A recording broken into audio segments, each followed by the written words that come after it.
G'day everybody, my name is Lowell and welcome to the channel. So we have another Fat Electrician reaction video for us today. This one is going to be most gangster general of World War II. Terrible Terry Allen. So let's jump in and let's have a look at this one. This guy's probably the only dude to ever get shot in the face and benefit from it. You can't open a video like that. What? Today we're talking about the most gangster general of World War II, Terry de la Mesa Allen, aka Terrible Terry. A nickname given to him. You know, my wife's name is Terry. I'm not saying she's terrible, but I'm just saying she's pretty badass too. So, okay. Terry de la Mesa Allen, aka Terrible Terry. A nickname given to him not by his enemies, but by his fellow high-ranking officers for failing out of West Point, scamming his way through infantry officer school, and being a poor disciplinarian. Terry Allen did not care about the dog and pony show side of the United States military. He didn't care if his men called him general or sir. Most of them just referred to him as Terry. He did not hound his men about uniforms and grooming standards, and he certainly did not think of himself as above his men. He considered himself one of them. He gambled with them, he drank with them, and he fought with them on the front lines. Legendary war correspondent Ermi Pyle. As it bloody should be, shouldn't it? That's exactly how it should bloody be. He drank with them and he fought with them on the front lines. Legendary war correspondent Ermi Pyle describes Terry Allen as one of his favorite people and the true soldier's general. Another war correspondent described him as the greatest leader of men and tactical general in our army, while his contemporaries described him as, and I quote, a soldier of uncertain future in peacetime army, but certainly should be entrusted with a division in a time of war. Terry Allen is a rare case of a high-ranking officer being more concerned about the opinions of the men below him instead of the men above him. And it absolutely infuriated many of his fellow generals. Despite that, he was so overwhelmingly effective on the battlefield that General Patton himself refused to go into battle without him. He was so overwhelmingly popular with the men that served beneath him and war correspondents that he actually ended up on the cover of Time magazine in World War II. Despite that, 99% of you have probably never heard a single thing about him. And today we're gonna fix that right after a word from our sponsor. This video is brought to you by Ridge Wallet. Okay, look, this is like the 10th time we've gone over the Ridge Wallet on this channel. I'm not going to keep kicking a dead horse, okay? Pretty much all you need to know is they keep paying me to make these ads. I'm assuming because people keep buying them, and people keep buying them because it's a good product. Okay, look, all it is two pieces of metal with some elastic. It holds your credit cards and your money together, and then you put that in your front pocket so you're not sitting on top of a giant Gutenberg Bible for the rest of your life, messing up your back. Okay, look, it's 2025. We all have a smartphone. There's no reason to be carrying around 100 different business cards of every person you've met over the last 25 years that you've origamied inside of a dead cow and carried in your pocket at all times. Origamied inside of a dead cow. What? That is brilliant. That is brilliant. Okay. Just put their phone numbers inside your phone and then carry your ID, your credit card, and some cash, and you're good to go. Not only that, but this works for women too, okay? I don't know what your life is with the purse situation if you're a woman, but guess what? My wife has like 5 different purses in 5 different sizes, a different size purse for every type of occasion, and I cannot tell you how many times she has forgot her credit card or her ID at home, and it's been a giant pain in the ass, okay? So take all the important shit, put it in a Ridge wallet, and then you just throw the Ridge wallet into whatever purse you're using for that day, and you're good to go. And it doesn't just stop at wallets. They make pretty much everything that you would carry in your pockets on a day-to-day basis. They've got key organizers, they've got cell phone cases, they've got pocket knives. Now that I brought it up, they're probably gonna come out with a purse. And the best part, they've been in business for 12 years now, and they're having a huge anniversary sale where you can save up to 40% off your entire order. So I'm gonna have a special link down below. You can check it out. Let's get back to the video. All right, our story begins April 1st, 1888. A young Terry de la Mesa Allen is born at Fort Douglas, Utah. Terry Allen was not only born on a military installation, he was basically bred to be in the military. His father was Colonel Samuel Allen, who served 43 years in the Army. And his grandfather on his mother's side was Colonel Carlos Alvarez de la Mesa, who fought in the Civil War at Gettysburg. Terry grew up his entire life on military installations in the West. The first thing this guy learned how to do after he learned how to walk was to ride a horse, drink, chew tobacco, tobacco, gamble, and shoot the shit like an enlisted cavalry soldier. By the time he was 10 years old, he was basically in the United States Army because he went to work with his dad and followed him around every single day. So at 19 years old, Terry goes off to West Point. He becomes pretty well known for basically two things. He's phenomenal at riding a horse and doing anything that actually involves like being a soldier out in the field, and he's absolutely horrible at everything else and shows no motivation to improve upon it whatsoever. He racks up more demerits than anybody else in his class at West Point. His uniform's never perfect, his fingernails are always dirty, he's always drinking in class, he's cheating on exams, the exact type of behavior that you would expect from a child that grew up his entire life with enlisted men out in the field. Because of this, he is not very popular with his classmates because, well, it's the 1900s, and at this point in time, the officer class is still very much that same aristocratic class from, you know, the higher society, and Terry Allen isn't taking their dog and pony show very seriously. And on top of that, he also has a very severe stutter when he talks, so everybody kind of like gives him shit and makes fun of him. Because of this, at the age of 21, he ends up getting kicked out of West Point. Not taking no for an answer, he goes and enlists in a Catholic university, graduates at the age of 24, enlists in the army, and then competes for a slot to be a cavalry officer. And he wins. He ends up getting commissioned about 5 months after his class at West Point. From here, Terry is pretty much immediately sent to the southern border between the United States and Mexico, where he is tasked with stopping smugglers and gun runners from crossing the border. He gets in frequent skirmishes, and this is his first taste of combat. And when he's not doing that, he has to go and, you know, intermingle with his fellow officer class and their hoity-toity aristocratic society nonsense. And obviously, Terry's still not super popular. He's still rough around the edges. He's still kind of disheveled. He's got dirt under his fingernails. He likes to drink. He likes to cuss, and he's still got that stutter. But Terry does gain some popularity because you know what the hoity-toity officer class likes doing? They like playing polo. And you know what Terry's really good at? Riding a horse, which comes in handy when you're playing polo. Terry ends up becoming one of the best polo players around and ends up being the captain of his team. And they have this game slotted up where he's supposed to go up against this like regional champion team, and they're supposed to absolutely crush Terry's team. But Terry doesn't care what's supposed to happen. Terry wants to win regardless. So he makes his team go out and practice for weeks leading up to this game. And for practice, he has them shooting goals on a target that's only 1 yard wide when the average polo goal is 8 yards wide. If you can dodge a wrench, you can dodge a ball. Yeah. So Terry essentially overtrains his team, and when that game comes around, the regional champion team takes 40 shots at the goal. They only make 7. Terry's team only takes 8 shots at the goal, but they made all 8. And this is the first glimpse we get to see at Terry's leadership and his mentality of how to get shit done. Yep. This goes on for a couple of years, and then World War I kicks off, and Terry wants to go off to war. Unfortunately, his current unit is going to stay right where they're at the southern border. So Terry volunteers for overseas duty, so he essentially just gets backfilled into any open slot, which unfortunately happens to be in a supply company. So he's going to go overseas and just carry supplies up to the front line and not actually get to fight on the front lines. But that's not what Terry wants. Terry wants to be on the front lines with the infantry. The problem is he can't really do that because he's not an infantry officer. He's a cavalry officer. So Terry comes up with a plan. He just shows up to an infantry officer graduation ceremony and hops in line, gets to the front of the line, and the commandant looks Terry up and down and is like, "I don't recognize you." And Terry looks the dude dead ass in the eye and goes, "I'm Alan. Why don't you?" And the officer's like kind of taken aback, like, am I the dick here? Do I really not remember this guy that went through my entire course? And he's just like, doesn't know what to do. So he just hands Terry the certificate and sends him on his way. And Terry is now a temporary major and infantry officer. So Terry ships off to World War I in charge of an infantry battalion. Once there, Terry partakes in the St. Mihiel offensive and the Battle of the Meuse-Argonne, literally the biggest battle that America has ever fought in ever. And while he's there, Terry is tearing shit up, okay? He is on the front lines fighting with his men. He ends up getting wounded 4 separate times. The first time it happens, he wakes up in the aid station, looks around like, what the fuck is going on? Sees the medical tag around him with like all of his, you know, vitals and all of his BS and everything that's wrong with him, rips that off and goes back to the front line. Another one of his injuries comes when Terry is shot in the face. Not only does Terry survive and go back into combat, but he actually benefits from getting shot in the face because for some reason, it cures his stutter. I was thinking the same thing. I was just about to say that. I bet you that cures his stutter. Dang. He benefits from getting shot in the face because for some reason, it cures his stutter.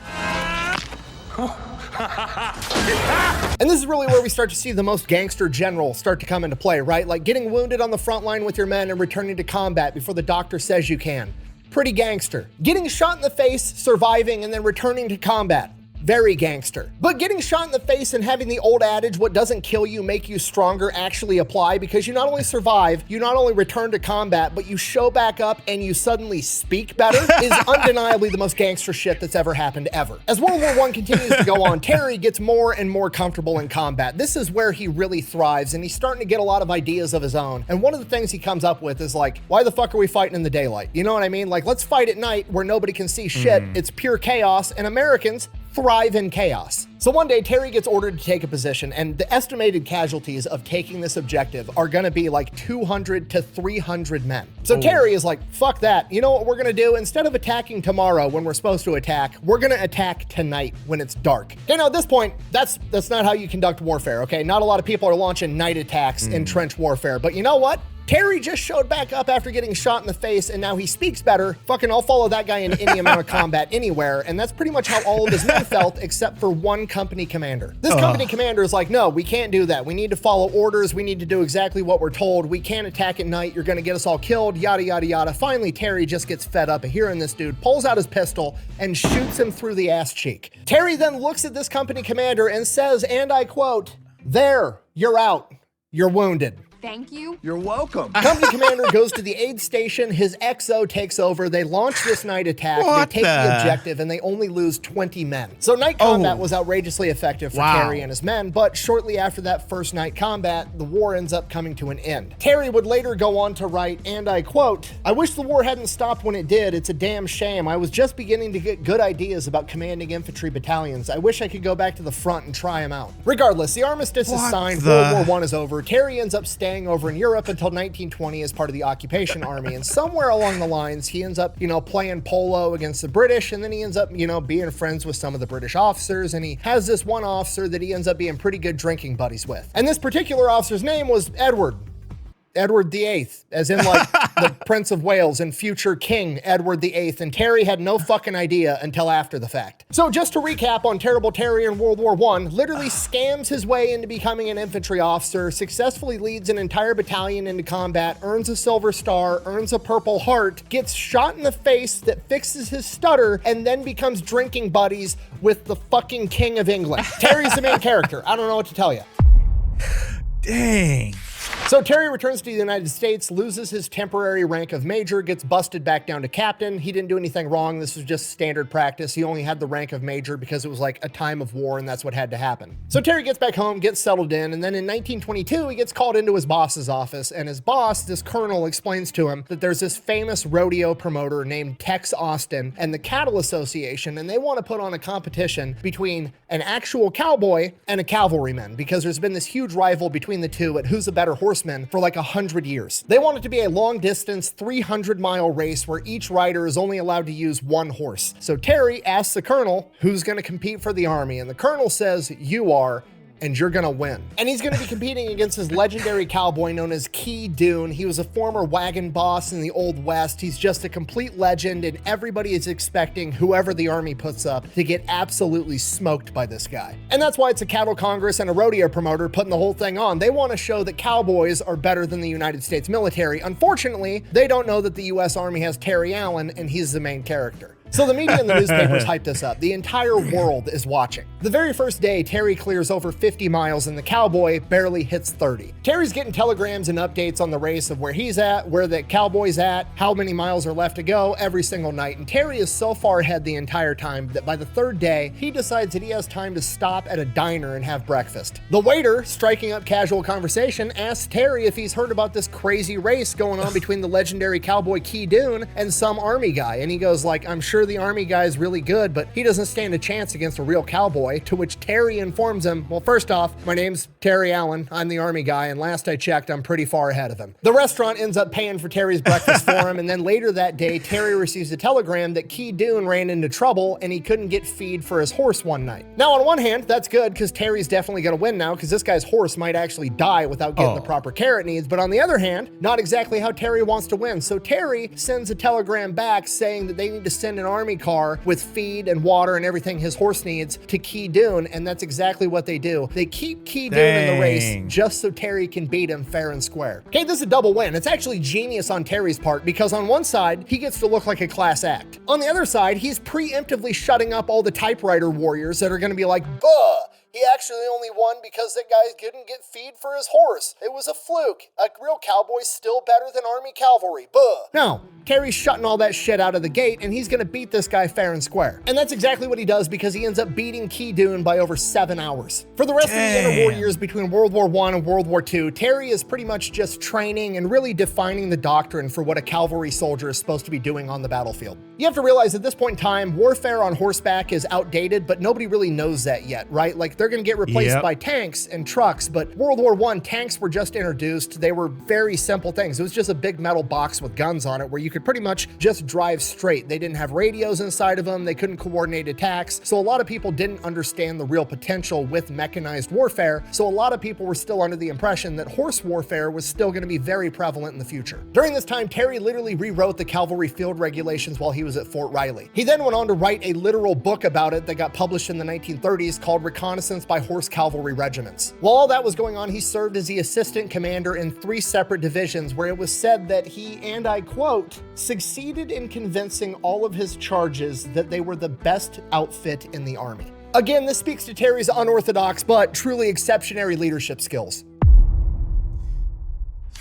1940, Terry is promoted to Brigadier General. 1941 rolls around, the attack on Pearl Harbor, America enters World War II. Terry's getting fitted up for war, and then in 1942, he is promoted to Major General and put in charge of the 1st Infantry Division, the Big Red One. So Terry shows up to the first ID, assumes command, and then he meets his second in command, a man that is just like him. He is rough around the edges, he does not care about the dog and pony show that is the United States military at higher ranks, and he also cares much more about the men beneath him than the men above him, and that man's name was Theodore Roosevelt Jr., aka Teddy Roosevelt's son. So Terry and Teddy get to work getting the first ID ready for battle. The first thing they do is flip the entire script on its head. Terry actually becomes friends with all of the men beneath him. They don't even call him General or Sir. They literally just end up calling him Terry. Terry doesn't hound him about having a prim and proper uniform all the time. The only thing Terry hounds him on is that their weapon is absolutely spotless and that they're good at their job. Unlike a lot of other high-ranking officers, Terry doesn't micromanage all of the officers and NCOs beneath him. Terry realizes that he has a very zoomed out bird's eye view of everything that's going on, and the men on the ground that are actually seeing individual problems up close have a much better idea of what's going on and how that problem needs to be solved. Terry focuses on actually picking the right men for the job, telling them what he wants done, and then letting them figure out how to do it. By November of 1942, Terry, Teddy, and the 1st Infantry Division are going to partake in Operation Torch, the Allied invasion in North Africa, particularly Morocco and Algeria, and the 1st Infantry Division is tasked with taking over a major city with an airfield known as Oran. November 8th, 1942 at midnight, the 1st Infantry Division makes its amphibious landing into Algeria, and everything goes absolutely textbook. They see a little bit of resistance, but not much. They overcome it almost immediately. Oran's about 25 miles from the beachhead, and they have to clear all of that distance on foot, rucking and carrying all their gear with them. During that time, they experience very minimal resistance until they come across a town called St. Cloud, where all of the forces had kind of regrouped and fell back to this town in fortified fighting positions and were waiting for the Allied forces to come in and fight them. At this point, Terry's got to consider what he actually wants to do here, because he could send in all of his men, clear out the entire town, kill all the enemies, and probably be considered a war hero for it. But he's going to be putting his men in harm's way,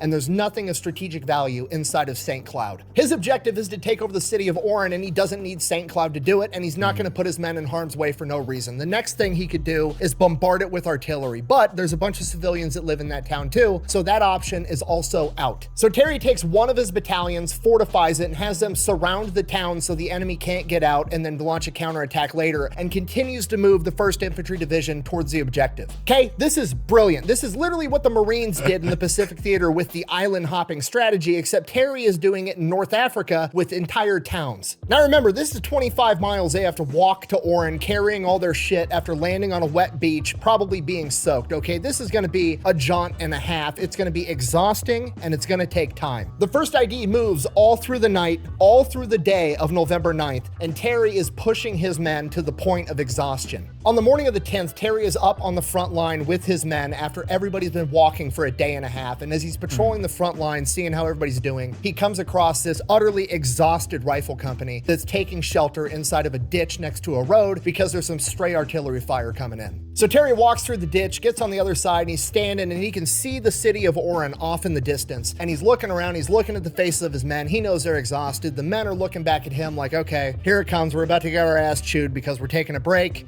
Fuck. So Terry looks back at the city of Oran, and then he looks back at the men, and he says, and I quote, "There's a lot of good-looking girls in that city ready to welcome the liberating Americans." Where did Hackett go? And with that, his men got up, reinvigorated, and continued towards the objective. Again, Terry showing his expert leadership, being able to get the absolute most out of his men when shit sucks. One of the men that served under Terry later described his leadership style as something along the lines of, he always wanted to achieve the objective, not because he was worried that he would get in trouble or get chewed out by Terry, but because he genuinely did not want to let Terry down, because he respected him that much. So they go, they cleared 25 miles, they take over the city of Oran, they achieve the objective, and as a reward, command decides that Terry Allen is supposed to hunker down in the city of Oran and piecemeal out his 1st Infantry Division to support other elements. But you can't do this to me. At this point, Terry's pissed. He thinks he has the best infantry division in the army, and he doesn't think that he should be piecemealing out his men to play support roles for everybody else. He thinks that he should be up on the front lines, charging towards the enemy. And this goes on for months. The entire time, Terry is raising hell with his chain of command, and his chain of command just simply isn't hearing it. And after 3 months go by, Terry's finally had enough. He goes over all of his boss's heads and goes straight into General Eisenhower's office, looks him in the eyes, and says, and I quote, "Is this a private war or can anybody get in?" General Eisenhower, impressed by Terry, issues the command to reassemble the 1st Infantry Division and get them into combat, infuriating all of the officers in between because Terry just went over their head to the big boss. So now Terry's got his entire division back, all of his men are under his command, and what he decides to do is he wants to start getting them trained and ready to go into combat. He gives them extensive night fight training and gets them ready for combat with like the couple of weeks that they have. Early March, Terry gets an order that him and the 1st Infantry Division are supposed to go take over a city in Tunisia known as Gafsa, about 45 miles away from Oran. Terry needs to have the entire division moved into place on March 16th, just north of the city, and then on the morning of March 17th at first light, they are going to attack and take over the entire city. So Terry does just that. They arrive on the 16th, exactly where they're supposed to be, and that night, Terry says, you know what? Fuck it. We're going to fight at night. Terry essentially defies orders of fighting at first light when the enemy can see and launches a surprise attack that night. The 1st ID takes over the entire city with minimal casualties. The first thing the next morning, Terry's boss, a guy by the name of General Patton, shows up because he wants to see the assault take place. Right as the sun's coming up, General Patton storms into Terry's headquarters asking what the hell's going on, why don't I see any movement, why aren't you attacking? Terry nonchalantly informs General Patton, battle's over, I already have all the objectives. Let me hear you say it. Let me hear you say, good job. Good job. Well, now Patton's not pissed off that the objective wasn't met. Now he's pissed off that it wasn't met exactly how he wanted it to be met, and he demands an explanation from Terry. At this point, Terry casually asks General Patton, do you know who Knut Rockne is? At which point, Patton responds, yeah, what the hell does a Swedish football player have to do with war? If you don't know, Knut Rockne was the guy that popularized forward passing in American football, so Terry explains to him the night attack is essentially the forward pass in the infantry. Telling Patton, and I quote, why would I beat my brains out for a yard and a half when I could just pass the ball for 40 yards? At which point General Patton says again, and I quote, oh, and then he fucking leaves. From here, Terry and the 1st ID are ordered to help the out. You could, oh man, you could just imagine that. Oh. Quote, oh, and then he fucking leaves. From here, Terry and the 1st ID are ordered to help the Allied forces take over the next city, El Gater. Again, they launch a surprise attack, taking over all the preliminary objectives, and from here, they experience heavy German resistance, a ton of counterattacks. They're getting strafed by the Luftwaffe. They're getting hit by artillery. It is an absolute shit show. After a couple of days of fighting, Erwin Rommel sends in a bunch of heavy tanks to punch through the American 1st Infantry Division's lines, and they are making a beeline straight towards Terry's headquarters, at which point Terry is is ordered to fall back, to which he responds to his chain of command, "I will like hell fall back and I will shoot the first bastard that does." And the 1st Infantry goes on to repel the attack. That very same day, Allied intelligence cracks the German battle code and they intercept a radio transmission saying that the attack is going to resume at 1600. A little bit later, they intercept another transmission that says the attack has been postponed until 1645. Now, to most people, this just seems like good information to have. Right now, we can, be ready and defend ourselves when this attack comes. But to good old terrible Terry, he sees a unique opportunity to fuck with the enemy, and that's exactly what he's gonna do. So Terry waits until 1615, 15 minutes after the initial attack was supposed to take place, and then he orders his communications unit to send a transmission on the German radio frequency that says, and I quote, "What the hell are you guys waiting for? We've been ready since 4 p.m. Signed, the 1st Infantry Division." Have a nice day, and thank you. Shoot. Okay, I don't think you guys understand how beautiful this really was, okay? It was like an onion of go fuck yourself. There's so many different layers to it. I mean, for one, it's just funny. 2, it demoralizes the enemy because now the enemy knows that we've intercepted their communications, we've broken their battle code, we know they're coming, and we're not scared. And 3, the story of this happening spreads through the front lines like absolute wildfire and increases morale like crazy. I mean, could you imagine being a frontline soldier? You've just fended off the infamous German blitzkrieg by Erwin Rommel, and then your good old buddy, your boss, Terry, essentially pulls his junk out, lays it on the table, and asks Erwin Rommel if he wants seconds because he knows that his boys are gonna fuck him up if he does. You'd be absolutely pumped going into that battle, and that's exactly what happened because they stuffed him in the pocket again. At which point, none other than General Patton comes strutting into Terry's headquarters again with a smile on his face and says, and I quote, "Terry, when are you gonna learn to take this damn war seriously?" The battle continues until April 6th, until they've achieved all of their objectives. After this, the 1st ID is tasked with basically going around Tunisia and cleaning up all the remnants. They're going around following Terry's command. Terry's launching night attack, day attack, night attack, staggering back and forth, keeping the enemy guessing. It's absolute chaos, and the 1st ID just mops the floor with the enemy. The entire time, Terry and Teddy Roosevelt Jr. are on the front lines telling their men, like, okay, once we clean up Tunisia, we're gonna go back to Oran for some R&R. We're gonna have a bunch of fun. We're gonna beat up every MP in town while we do it. Now, while all this is going on, General Terry is starting to get a lot of publicity in Time magazine and the newspapers back home, and Patton is all over PR, right? That dude thrives on PR, and he's starting to kind of like get a little bit jealous that Terry's starting to attract some of the spotlight. Time magazine actually called Terry the best commander of an infantry division in the United States Army, and the next version of Time that comes out, General Patton gives an interview where he describes the combatants of El Guitar, aka the 1st Infantry Division, as a bunch of freshmen. Terry, noticeably fucking furious because he's insulting his precious 1st Infantry Division, calls him out on it. Him and Patton get into a back and forth. Patton calls him tired, and they get in this big pissing match. At one point, Patton actually ends up showing up to Terry's headquarters in person while Terry and the 1st ID are clearing out the rest of Tunisia, and walks in, they're talking, and Terry kind of asks, looking around the HQ, there's, some foxholes dug, and he asks Terry, which one's yours? And Terry points to his foxhole, and Patton walks over and takes a piss in it.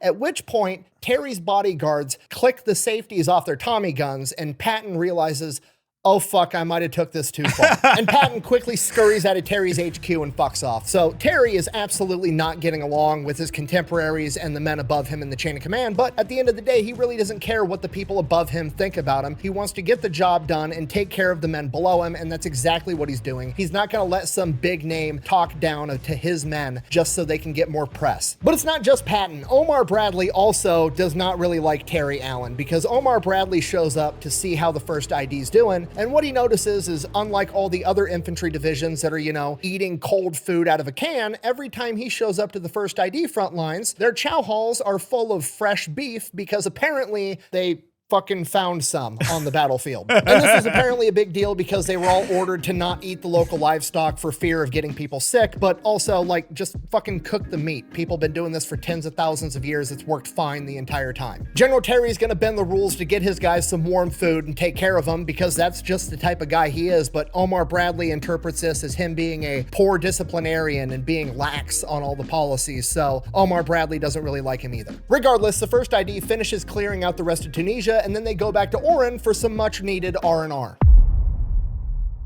Oh, the incident? So the first ID shows up in Oran, and this is where shit kind of hits the fan, because the first ID took this place over a couple of months ago, and since then, the second wave of American forces has kind of went in, taken it over, and essentially turned it into a major military installation, right? You've got all your administrative people, you've got your supply people, they're all running around in their Class Bs. These guys have never seen combat, they've never seen the front line, and when the first ID shows up, they're informed that combat soldiers are not allowed to go into the bars and officer clubs inside of the cities. Well, pardon me, young man, excuse the shit out of my goddamn French. This, rightfully so, does not sit well with the 1st Infantry Division. Like, motherfucker, I'm the one that took this city over and fought the Germans. You showed up after the fact, and now you're gonna tell me I can't go into the bar? Absolutely not. You can go fuck yourself. So there's a bunch of fights, there's a bunch of partying. On one occasion, General Allen is sitting down at a restaurant having lunch when he sees one of his soldiers with the big red 1 patch on his arm getting into a fist fight with a couple of different soldiers in their Class Bs, at which point Terry stops lunch, goes over, breaks up the fight, tells his sergeant, like, hey, sergeant, knock this shit off, yada, yada, yada, goes back to eating lunch. A couple minutes later, fight breaks out again, same exact sergeant. Terry gets up, now he's pissed. Like, Terry's a cool guy, doesn't want to chew you out, but if he gives you a direct order,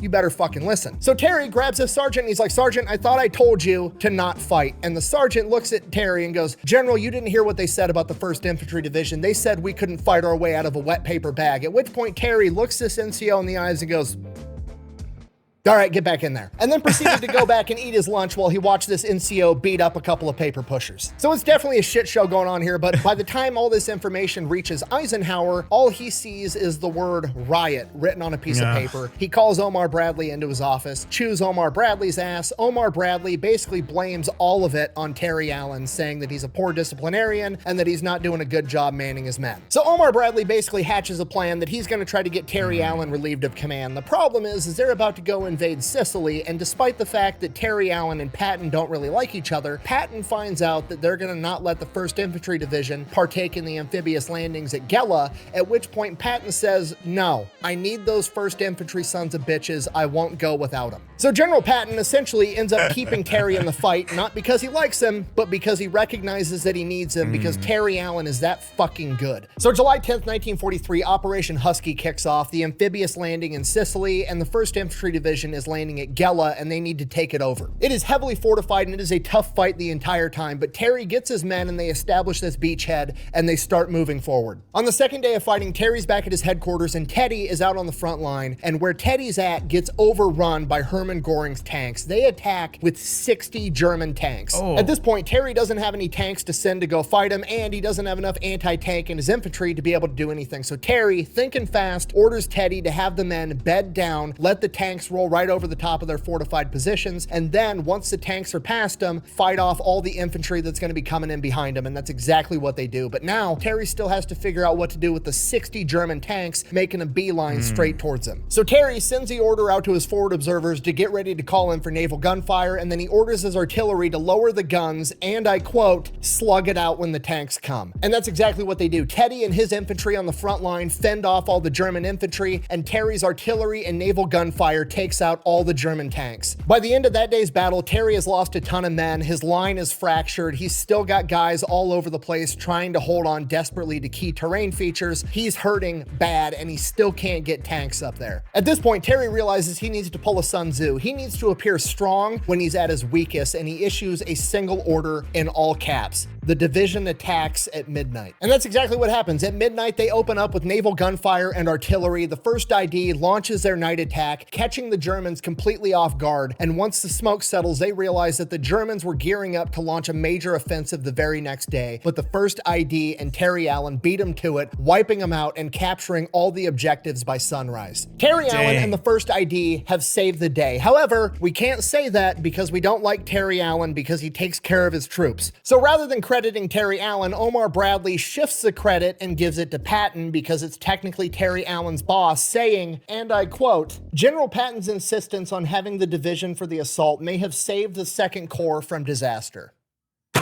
This is a load of barnacles. After that, the first ID is God. ordered to go take over an airfield. They do that almost immediately, and from there, there's another super hard fight that they're going to need the first ID for at a town called Trinoa, which is part of the Etna defense line, and it absolutely has to be captured. The problem is it's a mountainous town in Sicily that's described as being so hilly that it would tax a mountain goat, and there's a bunch of Germans in there that are heavily fortified and ready to fight. So Terry and the first ID show up, and this is a hard fight. But Terry's in command. He's shifting soldiers around, forcing the Germans to shift their soldiers around, causing the Germans to expose a weak point, at which point Terry would attack. He just out-finesses the German command at every possible turn, and the first ID takes over the town in 6 days. And then holds it while the Germans desperately launched 24 counteroffensive towards him, and he stuffed every single one of them. Now, in the midst of the 24. battle, as it became apparent that Terry Allen might actually pull this shit off, two other generals, General Wyman and General Huber, showed up as observers. They then proceed to sit back, watch Terry Allen and the first ID out-finesse the Germans at every conceivable turn, take over the entire town in 6 days, breaking the Etna defensive line, and then, once the battle was over, they informed Terry Allen and Teddy Roosevelt Jr. that they are both being relieved of command under the orders of General Eisenhower and General Omar Bradley. And their reasoning for it was essentially what it was back in Oran when they planned the entire thing, saying that Terry Allen was a poor disciplinarian, and because of that, the 1st Infantry Division had become too unruly. So the entire 1st Infantry Division is absolutely furious. They absolutely love their fighting General Terry Allen. Terry Allen is absolutely furious because, well, his career is essentially over and he is being shipped back to the United States. Ironically, just 2 days after he is officially relieved of command of the 1st Infantry Division, he ends up on the cover of Time magazine praising him as the best fighting general in the United States Army. And now he's been relieved of command and is getting sent back to the United States. And you have to understand, in World War II, when you were relieved of command and sent back to the United States, like, that was it. You were done. You were going to be in charge of like a training facility or some bullshit. You were never going to see combat or major warfare ever again. This is the end of Terry Allen's career.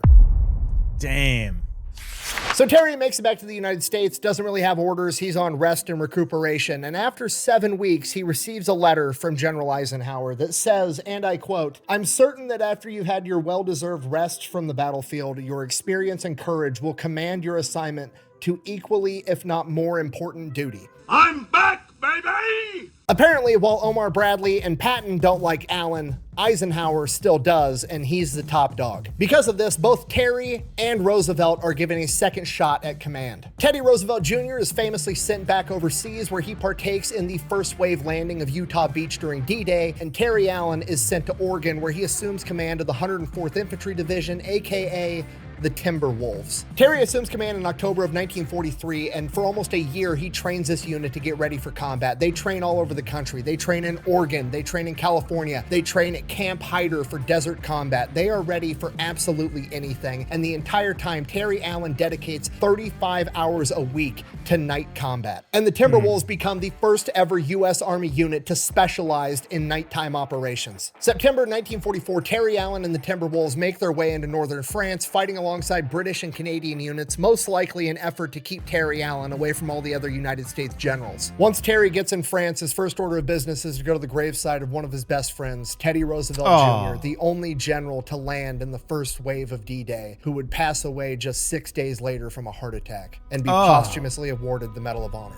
And after that, Terry Allen is pissed and goes on an absolute tear through the enemy. Shortly after the British and the Canadians witnessed the Timberwolves in combat operations, Canadian General G.G. Simmons says, and I quote, "Once the Timberwolves got their teeth into the Germans, they showed great dash. The British and Canadian troops on their flanks expressed great admiration for their courage and enthusiasm. When they again meet the Germans, all hell cannot stop the Timberwolves." And he was absolutely correct, because Terry Allen and the Timberwolves fight through northern France. They fight through the Netherlands. They push the Germans back past the Meuse River. They help capture Antwerp. They capture the major industrial city of Stolberg. They run down the German army, liberating towns left and right. During the Battle of the Bulge, the last-ditch German Hail Mary of an offensive, they they not only hold their positions, but they contain the Germans on the northern flank. Due to their ability to operate at night, the British and the Canadians simply start calling the Timberwolves the Night Fighters. They are so impressed by Terry Allen and the Timberwolves that Sir Alexander Harold of the British Army calls Terry Allen the best division commander he's seen in 2 world wars. Bear in mind, this is at a time where British and American officers had a rivalry and didn't think very highly of each other at all. From there, the Timberwolves come up on the historic German city of Halle. It's this beautiful town that's been there forever, and it is being occupied by German soldiers under the command of Felix von Luckner, the famed Sea Raider from World War I. Terry Allen personally brokers their surrender by basically coming to the negotiating table and telling Luckner, hey look, this is a really pretty historic city. If you don't surrender now, I'm gonna level the whole fucking thing. So he reluctantly agrees to surrender to Terry Allen. The Timberwolves then continue to push further inland until they actually run into the Soviet Red Army, at which point Terry Allen takes the patch off of his arm and declares the Soviet commander an honorary Timberwolf, and the Soviet officer does the same to Terry Allen. And according to legend, they spent that night having a drinking competition, and Terry Allen won. From there, the Timberwolves moved to help seal the Ruhr pocket, cutting off 300,000 German soldiers and ultimately forcing them to surrender before they moved on to liberate a concentration camp. Shortly after that, the Germans would surrender, the Timberwolves was deactivated in July of 1945, and Terry Allen would finally retire in 1946 after achieving his redemption of not only getting fired from his initial job, but taking a year to train another unit, fighting all the way across the European theater, and he still beat Patton into Germany by 4 months. After a lifetime of military service, Terry retired, moved to his wife's hometown in El Paso, Texas, where he became an insurance salesman and was very active in the veterans community, helping out any and every way that he possibly could. Unfortunately, at the age of 79, Terry would make one final sacrifice for his country.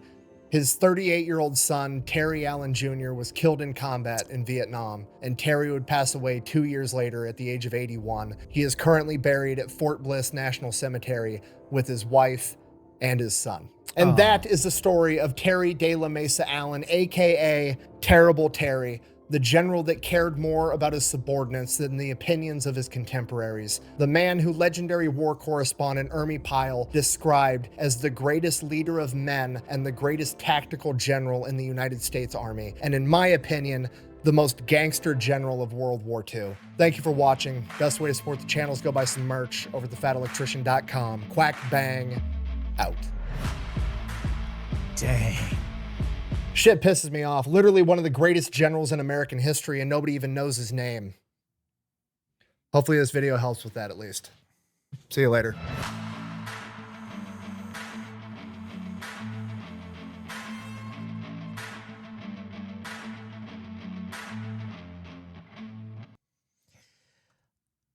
I know we've said previously, you know, people are born to do some stuff.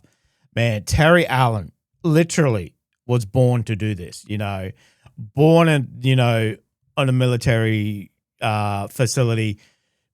Dad's in the military, your mother's side's in the military. Everybody he knows is in the military, you know, just absolutely born to do it.